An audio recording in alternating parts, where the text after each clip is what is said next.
Friends అందరికీ నమస్తే అండి. This is Pavan jobs Adda in Telugu. So ఎన్టీపీసీకి సంబంధించినటువంటి ఎగ్జామ్స్ లో భాగంగా 5th జూన్లో థర్డ్ షిఫ్ట్ అడిగినటువంటి క్వశ్చన్స్ గురించి ఎక్స్ప్లెయిన్ చేస్తాను. నేను నిన్న ఈ వీడియోతో చేయలేదు, బట్ మీకు ఈ క్వశ్చన్స్ అన్నిటి కంపల్సరీ యూజ్ అవ్వాలన్న ఉద్దేశంతో చెప్తున్నాను.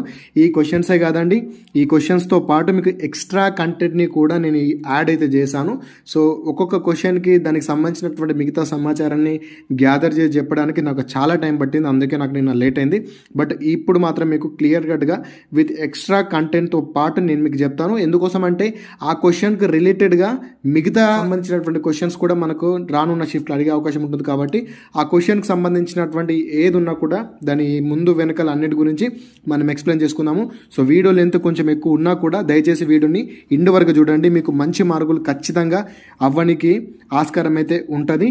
సో అందరికీ నేను ఫస్ట్ రిక్వెస్ట్ ఏంటంటే మీరు కంపల్సరీ వీడియోని లైక్ చేయండి.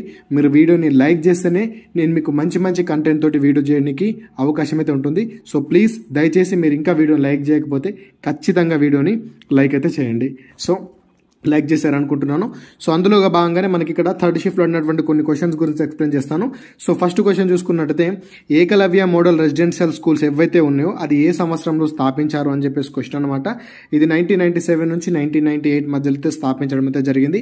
ఒకవేళ ఎవరైతే మీ ఎగ్జామ్ని రాసిన వాళ్ళు ఉన్నారో మీ షిఫ్ట్లో అడిగిన క్వశ్చన్స్ ఇంకా ఏదైనా ఉంటే కనుక కింద కామెంట్ చేయండి.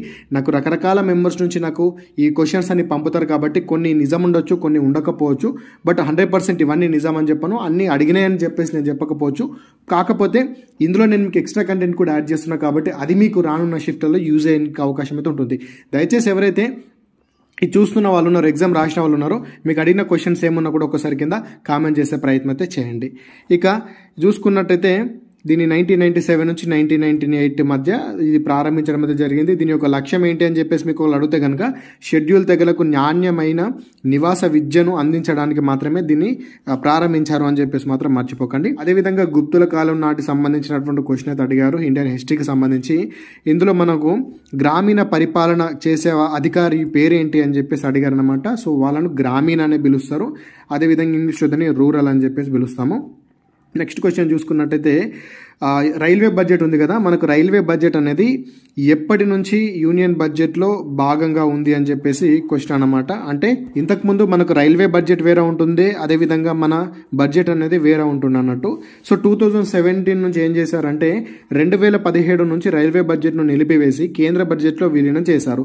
మెరుగైన ప్రణాళిక మరియు ఖర్చుల పారదర్శకత లక్ష్యంతో ఈ నిర్ణయం తీసుకున్నారు. సో ఇంతకుముందు 2 బడ్జెట్లు సపరేట్గా ఉంటుండే, 2017 నుంచి రైల్వే బడ్జెట్ని మన కేంద్ర బడ్జెట్లో కలపడం అయితే జరిగింది. గుర్తుపెట్టుకోండి 2017 కొంచెం ఇంపార్టెంట్, మీకు రానున్న షిఫ్ట్లలో కూడా ఆస్కారం అయితే ఉంటుంది. నెక్స్ట్ క్వశ్చన్ చూసుకున్నట్టయితే భారత జాతీయ Congress INC Indian national Congress ఉంది కదా, సో దీన్ని ఎవరు స్థాపించారు అని చెప్పేసి క్వశ్చన్ అడిగారంట. సో దీన్ని చూసుకున్నట్టయితే దీనికి ఆన్సర్ ఏంటో ఒక్కసారి మీరే కింద కామెంట్ అయితే చేయండి. అయితే మరి దీన్ని ఎప్పుడు ప్రారంభించారని చూసుకున్నట్టయితే 1885లో ప్రారంభించారు. డిసెంబర్ 28వ డేట్ నాడు దీన్ని ప్రారంభించడం అయితే జరిగింది. ఎక్కడ ప్రారంభించారు అంటే బొంబాయిలో ప్రారంభించడం అయితే జరిగిందన్నమాట, గుర్తుపెట్టుకోండి. మరి దీన్ని ఎవరు ప్రారంభించారో ఒక్కసారి కింద మీరే కామెంట్ అయితే చేయండి. అంటే ఈ ఐఎన్సీని స్థాపించే సమయంలో భారతదేశానికి ఉన్నటువంటి గవర్నర్ జనరల్ ఎవరు అంటే లార్డ్ డఫెరిన్ అని చెప్పేసి కూడా గుర్తుపెట్టుకోండి. ఇవన్నీ చాలా ఇంపార్టెంట్ నేను ఇప్పుడు చెప్పినటువంటిది. అదేవిధంగా నెక్స్ట్ క్వశ్చన్ చూసుకున్నట్టయితే ఇండియన్ నేషనల్ కాంగ్రెస్ సంబంధించినటువంటి మొదటి సమావేశం ఎక్కడ జరిగింది అని చెప్పేసి క్వశ్చన్ అనమాట. ఈ మొదటి సమావేశం ఎక్కడ జరిగింది అంటే ఇది బొంబాయిలోని గోకుల్దాస్ తేజ్పాల్ సంస్కృత కళాశాలలో జరిగిందనమాట. ఎక్కడ జరిగింది అంటే ఒకటే గుర్తుపెట్టుకోండి, ఇది ఎక్కడ ముంబైలో జరిగింది. ముంబైలో ఎక్కడ అన్నప్పుడు గోకుల్దాస్ తేజ్పాల్ కళాశాల అని చెప్పేసి గుర్తుపెట్టుకోండి. మరి ఇది ఎప్పటి నుంచి ఎప్పటి వరకు మొదటి సమావేశం జరిగింది అంటే 1885 డిసెంబర్ 28 నుంచి డిసెంబర్ 31 డేట్ వరకు ఇది జరిగింది అని చెప్పేసి అయితే గుర్తుపెట్టుకోండి, ఓకేనా.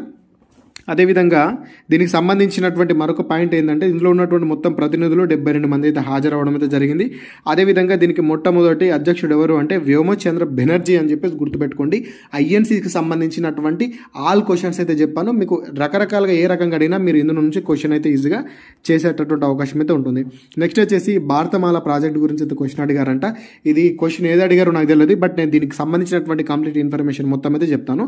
ఈ భారతమాత ప్రాజెక్ట్ కింద సుమారు ఎన్ని కిలోమీటర్ల వరకు రోడ్లు నిర్మించాలని భావిస్తున్నారని చూసుకున్నట్లయితే టోటల్గా చూసుకుంటే 34,800 కిలోమీటర్లు అయితే లక్ష్యం అయితే ఉందన్నమాట. సో ఇక్కడ చూసుకున్నట్టయితే డిసెంబర్ 2023 నాటికి 26,000 418 కిలోమీటర్లు ఈ యొక్క నిర్మాణం కోసం అయితే కేటాయించబడింది అనమాట.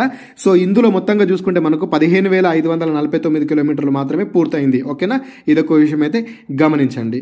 ఇదేంటంటే దశ 1 కింద మనకు మొత్తంగా 2023 నాటికి 26,418 కిలోమీటర్లు కేటాయించబడితే అందులో మనకు పూర్తయింది ఎంత 15,549 కిలోమీటర్లు పూర్తయింది. ఇక దీనికి సంబంధించినటువంటి మిగతా ఇన్ఫర్మేషన్ చూసుకున్నట్టయితే ఈ భారతమాల ప్రాజెక్టు కింద అంతర్జాతీయ కనెక్టివిటీ కోసం ఎన్ని కిలోమీటర్ల పొడవైన అంతర్జాతీయ కనెక్టివిటీ రోడ్లను కూడా నిర్మిస్తున్నారు. చూసుకున్నట్లయితే ఈ యొక్క భారతమాల ప్రాజెక్టు కింద సరిహద్దు మరియు అంతర్జాతీయ కనెక్టివిటీ కోసం మొత్తంగా 5,300 కిలోమీటర్ల రోడ్లు అయితే నిర్మిస్తున్నారు అన్నమాట. దేనికి? అంతర్జాతీయ కనెక్టివిటీ, సరిహద్దుకు సంబంధించినటువంటి దాంట్లో. అందులో ఈ 5,300లో చూసుకున్నట్లయితే మెయిన్ గమనించండి, 3,300 కిలోమీటర్లు సరిహద్దు రోడ్లు ఉంటే 2,000 కిలోమీటర్లు అంతర్జాతీయ కనెక్టివిటీ రోడ్లు ఉన్నాయి. మీకు క్వశ్చన్ అడగచ్చు, అంతర్జాతీయ భారతమాల ప్రాజెక్టుకు సంబంధించినటువంటి అంతర్జాతీయ కనెక్టివిటీ కోసము ఎన్ని కిలోమీటర్ల రోడ్లను నిర్మిస్తున్నారు అంటే 2,000 కిలోమీటర్లు గుర్తుంచుకోండి. అదేవిధంగా ఇందులో సరిహద్దుకు సంబంధించినటువంటిది ఎంత చేస్తున్నారంటే 3,300 గుర్తుపెట్టుకోండి. అలా కాకుండా సరిహద్దు మరియు అంతర్జాతీయ కనెక్టివిటీకి సంబంధించి మొత్తం ఎన్ని కిలోమీటర్ రోడ్లను నిర్మిస్తున్నారంటే 5,300 అని చెప్పేసి గుర్తుపెట్టుకోండి. అటు తిప్పి ఇటు తిప్పించి మన క్వశ్చన్ ఎలాగైనా అడగచ్చు కాబట్టి ఇది కొంచెం చూసుకోండి. ఇంకోటి ఏంటంటే ఈ భారతమాల ప్రాజెక్టుకు సంబంధించినటువంటి ముఖ్య లక్ష్యం ఏంటి అంటే రోడ్లు అనుసంధానం మరియు మౌలిక సదుపాయాల అభివృద్ధి అని చెప్పేసి అయితే గుర్తుపెట్టుకోండి. ఓకేనా, సో దీన్ని ఇంగ్లీష్లో ఏమంటామంటే road connectivity and infrastructure development అని చెప్పేసి అయితే గుర్తుపెట్టుకోండి. ఇక 74వ రాజ్యాంగ సవరణకు సంబంధించినటువంటి క్వశ్చన్ అయితే అడిగారంట. ఈ 74వ రాజ్యాంగ సవరణ దేనికి సంబంధించి చూసుకున్నట్టయితే ఇది మనకి మున్సిపాలిటీలకు సంబంధించిందండి. పట్టణ స్థానిక సంస్థలు ఉంటాయి కదా, దానికి సంబంధించినటువంటి ఈ రాజ్యాంగ సవరణ. అయితే దీనిని మున్సిపల్ చట్టం అని కూడా పిలుస్తాము. ఇంకో విషయం ఏంటంటే ఇది 1 జూన్ 1993 నుంచి అమల్లోకి రావడం అయితే జరిగిందనమాట. అదేవిధంగా ఈ యొక్క 74వ రాజ్యాంగ సవరణ అనేది భారత రాజ్యాంగంలోని 12వ షెడ్యూల్లో చేర్చారు. గుర్తుపెట్టుకోండి, మనకు మొత్తంగా 12 షెడ్యూల్స్ అయితే ఉంటాయి. ఇందులో ప్రతి ఎగ్జామ్లో మనకు కంపల్సరీ ఒక షెడ్యూల్కు సంబంధించినటువంటి క్వశ్చన్ అయితే దిగుతుంది. అయితే ఇక్కడ టాపిక్ వచ్చింది కాబట్టి 12వ షెడ్యూల్ దేనికి తెలుపుతుంది అంటే మున్సిపాలిటీలకు సంబంధించి అయితే తెలుపుతుంది. 11వది ఏం చెప్తుందంటే పంచాయతీ వ్యవస్థకు సంబంధించి చెప్తుంది. అంటే ఇది మున్సిపాలిటీలకు చెప్తే అది పంచాయతీ రాజ్ వ్యవస్థకు అయితే చెప్తుంది. అంటే గ్రామీణకు సంబంధించినటువంటి దాని గురించి అయితే మనకు 11వ షెడ్యూల్ అయితే చెప్తుంది. ఇక్కడ పక్కన ఫోటో పెడుతున్నా, ఒకసారి అయితే జాగ్రత్తగా చూడండి. ఓకేనా, ఇక నెక్స్ట్ చూసుకున్నట్టయితే మున్సిపాలిటీ ఎన్నికల్ని ఎవరు నిర్వహిస్తారండి? ఈ మున్సిపాలిటీ ఎన్నికల్ని ఎవరు నిర్వహిస్తారు? గవర్నరా, రాష్ట్ర ఎన్నికల సంఘమా, భారత ఎన్నికల సంఘమా, మున్సిపల్ అధ్యక్షుడు నిర్వహిస్తాడా? సో దీని ఆన్సర్ అనేది మీరే చెప్పండి. ఓకేనా, ఈ రెండో క్వశ్చన్, దీనికి కూడా ఆన్సర్ మీరే చెప్పాలి. సో నెక్స్ట్ క్వశ్చన్ చూసుకున్నట్టయితే which of the following is a home remedy to reduce stomach acidity అని చెప్పేసి క్వశ్చన్ అనమాట. అంటే మన కడుపులో ఆమ్లతను తగ్గించడానికి కింది వాటిలో ఇంటికి సంబంధించినటువంటి అంటే హోమ్ రెమెడీ ఏది? ఇప్పుడు మన ఆమ్లతను తగ్గించడానికి మనం ఏం వాడతామండి? బేకింగ్ సోడాను నీటిలో కలుపుకొని అయితే తాగుతాం కదా. సో అట్లా తాగడం వల్ల ఏమవుతుంది? ఆమ్లత్వాన్ని అయితే మనము తగ్గించుకునేటటువంటి అవకాశం అయితే ఉంటుంది. అదే క్వశ్చన్ అడిగారు సైన్స్కి సంబంధించి. చూసుకోండి, దీనికి ఆన్సర్ కనుక చూసుకున్నట్టయితే బేకింగ్ సోడా అని చెప్పేసి ఉంటుంది. చూసుకోండి. ఓకేనా, నెక్స్ట్ క్వశ్చన్ చూసుకున్నట్టయితే కింది వాటిలో ఏది కోల్డ్ బూటింగ్ మరియు వామ్ బూటింగ్ మధ్య వ్యత్యాసాన్ని సరిగా సూచిస్తుంది? గుర్తుపెట్టుకోండి, ఈ కోల్డ్ బూటింగ్ అంటే ఏంది, అదేవిధంగా వామ్ బూటింగ్ అంటే ఏంటంటే ఇది కంప్యూటర్కు సంబంధించినటువంటి క్వశ్చన్ అనమాట. ఇప్పుడు కోల్డ్ బూటింగ్ అంటే ఏంటి అంటే ఫర్ ఎగ్జాంపుల్ మీరు సిస్టమ్ని, మీ కంప్యూటర్ని మీరు షట్ డౌన్ చేసేసిండ్రు. షట్ డౌన్ చేసేసిన తర్వాత ఫస్ట్ టైం ఆన్ చేస్తున్నారు. నైట్ ఎప్పుడు షట్ డౌన్ చేసేసి మనం ప్రొద్దున దాన్ని ఆన్ చేస్తున్నాము. ఆన్ చేసినప్పుడు దాన్ని ఏమంటామంటే కోల్డ్ బూటింగ్ అని చెప్పేసి అంటాము. ఇప్పుడు మరి వామ్ బూటింగ్ అంటే ఏంటంటే ఇప్పుడు మీరు వాడుతున్నారు, వాడంగా దాన్ని మీరు రీస్టార్ట్ చేశారనుకోండి, రీస్టార్ట్ కొట్టారనుకోండి, దాన్ని వార్మ్ బూటింగ్ అంటారన్నమాట. సో ఇదే దానికి రెండింటికున్నటువంటి వ్యత్యాసం. మీరు కొంచెము వీటికి సంబంధించినటువంటి బేసిక్ క్వశ్చన్స్ అన్ని చూసుకొని పోతే కనుక మీకు అర్థమవుతుంది. కంపల్సరీ కంప్యూటర్కి సంబంధించినటువంటి 1-2 క్వశ్చన్లు అయితే ఈజీగా అయితే మనకి ఇస్తున్నాడు. చూసుకోండి. ఓకేనా, ఇక్కడ ఆల్రెడీ క్లియర్గా చెప్పాను నేను. కోల్డ్ బూటింగ్ అంటే మొదటిసారి లేదా పూర్తిగా షట్ డౌన్ అయిన తర్వాత కంప్యూటర్ని ఆన్ చేయడం. అదే వార్మ్ బూటింగ్ అంటే ఇప్పటికే నడుస్తున్నటువంటి కంప్యూటర్ను పునఃప్రారంభించడం, అంటే దాన్ని రీస్టార్ట్ చేయడం అన్నట్టు. ఈ రకంగా అయితే ఉంటుంది, గుర్తుపెట్టుకోండి.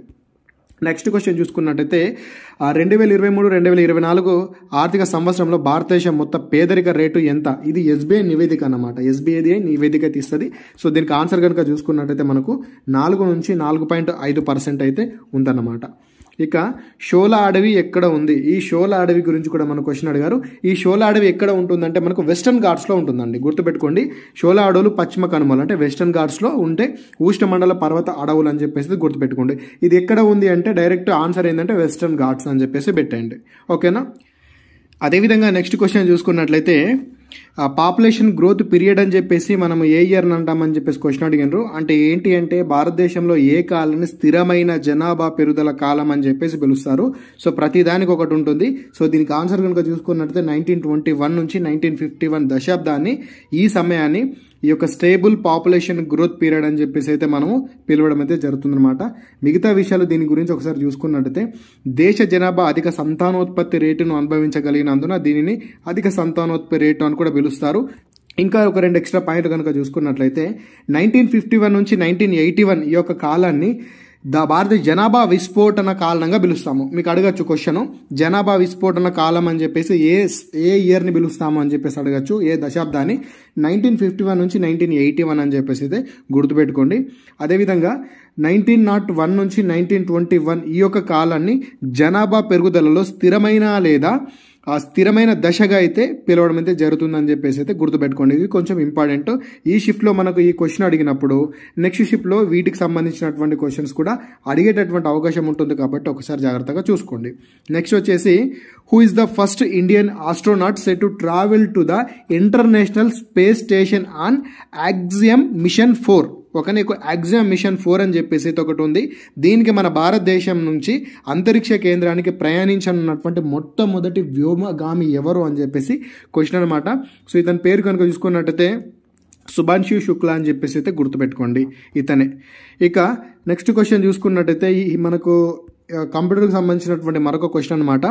When you deleted A file in MS power point usually goes. అంటే ఒకవేళ మీరు ఎంఎస్ పవర్ పాయింట్లో ఏదైనా ఒక ఫైల్ని డిలీట్ చేస్తే అది ఎక్కడికి పోతుంది అని చెప్పేసి క్వశ్చన్ అనమాట.